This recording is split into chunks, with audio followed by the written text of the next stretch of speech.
Absolutely, I can.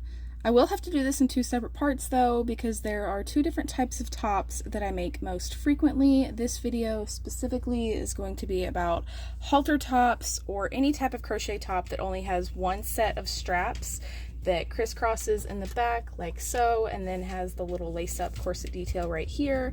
So I'm going to undo this and then show y'all how to lace it up.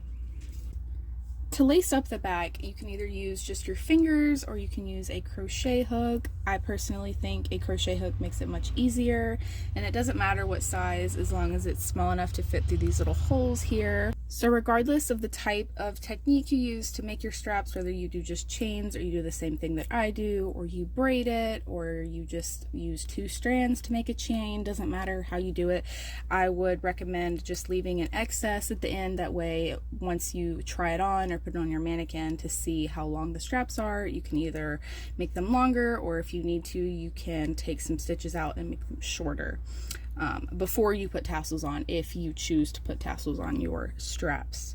So now I'm going to show y'all how to lace it.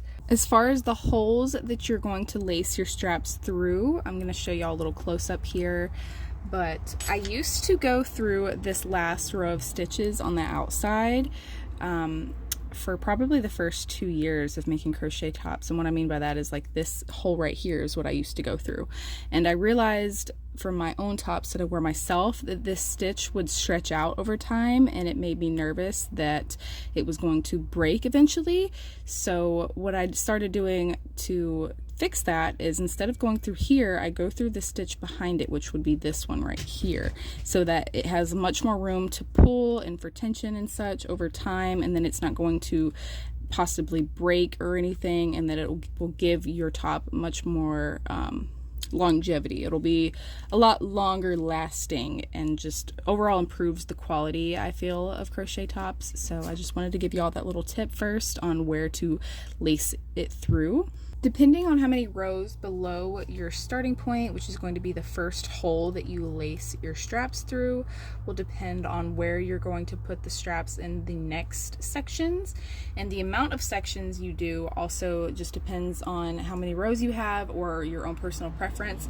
For the majority of all halter tops that are shaped like this, I only do 3 sections, but on my other style of tops that I do that have the separate strap for the neck and a separate strap just for the back here, I typically do 4 or 5, excuse my dog, I typically do 4 or 5 sections down here at the bottom. So in my second part, where I go over the other style of top, I will go in more depth on how to do the extra sections, but for this video specifically on halter tops, we're going to be doing just 3 sections. To lace it through, you can either go from the outside or from the inside, but for halter tops, I like to go from the inside. So you're going to find your first hole that you want to go through and put your hook through from the inside. Then you're going to put your strap around it like that and pull it through. And you're going to do the same thing to the other side and the hole that mirrors it.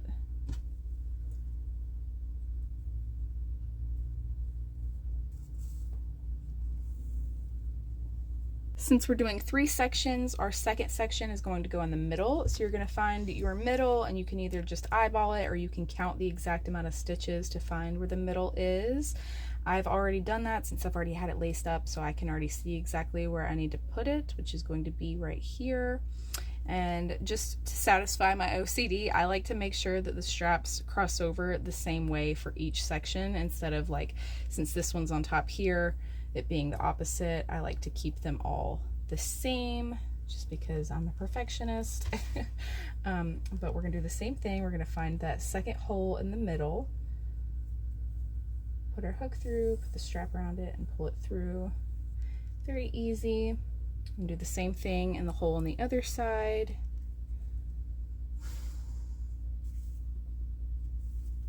Like that. For this last section, we're going to do the same thing. You're going to find your last stitch here, going in the stitch behind it again from the inside.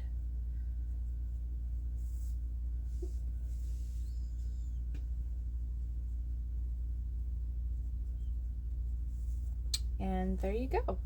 So now You can try it on or put it on your mannequin. Make sure the straps aren't too long or too short, and either shorten or lengthen them depending on how it fits you, or if it's perfect, leave it exactly the way it is. And you can either tie off these at the end and cut off your little excess, or add tassels, whatever you would like. And there you go. Now you have a laced up back.